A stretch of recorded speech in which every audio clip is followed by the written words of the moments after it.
The best thing about Blackmagic pocket cameras is they are amazing value, but honestly, mine did need some accessories to improve my user experience. So here's what I did on a tiny budget.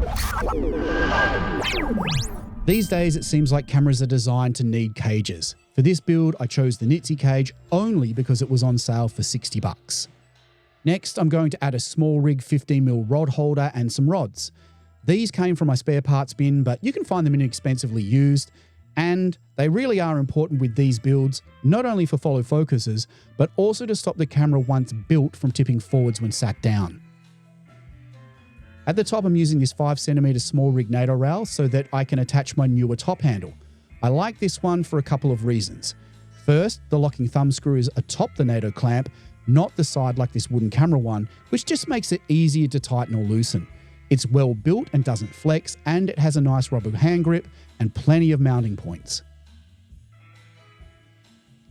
To this, I use what I currently think is the best monitor mount on the market. It's from Surui. It's really well built, is anti-twist, and I have been using it for a long time now, and it hasn't come apart or gone wobbly like this one from Viltrox.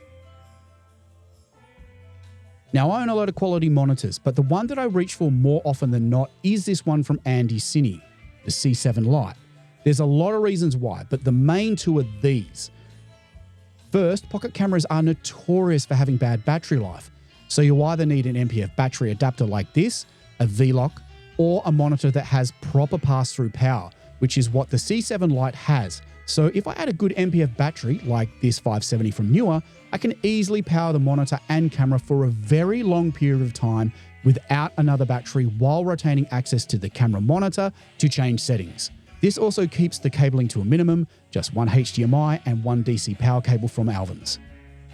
The second reason why I choose this monitor for my pocket builds is obviously it's a 2000 nit 7-inch screen that's very accurate and reliable.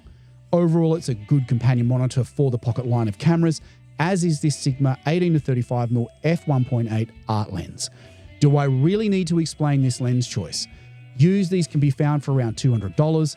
They are extremely sharp corner to corner, designed for crop sensors, have little to no chromatic aberrations or focus breathing. But when paired with these pocket cameras, you will need some form of ND to control your exposures. While the Pocket 6K Pro does have 6 stops of internal ND, this actually is not a lot for a lens that's this fast with these sensors. Most people will opt for a variable ND, like this one from Freewell. It's actually the one that I use with my OG when it's stripped back. But with the 6K Pro, I always find I get much cleaner, less polluted images when I extend the internal solids with external solids. And I do that with this matte box and ND filter system from K&F Concept. I have talked about these filters in a lot of other videos, but not the matte box. So this is the K&F Mini Clamp-On matte box. It comes with a bunch of donuts for different lens sizes, 2 filter trays, and a top flag. It's extremely compact and lightweight and inexpensive at only $45 on Amazon. It takes 2 4x565 filters, which can be a combination of anything you like. For example, you might want to run a mist filter with some more ND. The filters drop easily into the filter trays and clamp snugly into the matte box, all while keeping the cost and the weight to a minimum. And the top flag gives you a nice piece of protection when you're on the move, which is really how Blackmagic intends you to use these cameras, which is why I always load these cameras up with as much camera media as possible. I'm a firm believer, if I'm buying a 6K camera that shoots RAW, then that's what it should be used for. And the number one thing that makes you compromise with these cameras is the massive amount of storage that you need to continuously do that.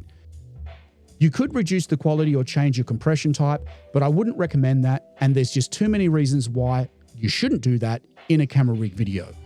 So to get the most out of my pocket cameras, I combine a 1TB V60, 1TB CFast card, and a 4TB SSD to go from Angelbird.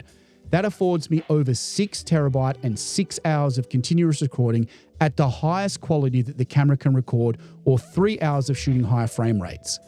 The V60 cards are pretty affordable, around $300 per terabyte, but really this new generation of SST to goes is far better value for the money and are specifically designed to be used in this fashion. These T5s aren't, which is why I've experienced a high failure rate with them on my pocket cameras. If these prices seem high, remember these will outlast your current camera and can be used with other cameras.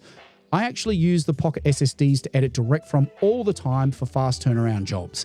And this older one, I've had it for well over 3 years now. I have hammered it with projects and it's outlasted a stack of these other drives. This really is one place where you get what you pay for. Lastly, for audio, I use Cinco Megatank wireless mics. While they don't record 32-bit float, they are good enough for what I need and are budget friendly. I've owned mine for about a year now and use them every day. The batteries, which are normally the Achilles heel of these systems, still work like new. On set though, I will drop them back into the charging case for a top-up, but that's what it really is, a top-up. They're brilliant. And with 2 or more cables, one super nice flex cable for the Pocket SSD and a 3.5 cable for the Cincos, we are done. That's how simply I am rigging out my Pocket 4K and 6K Pro cameras at the moment. If you have any accessories that you love using with these cameras that I haven't shown in this video, that's cool. And if they are worthwhile sharing, please drop them in the comments below. Swipe up, tag your friends, like and subscribe, comment below. If I make this follow, don't let this flop.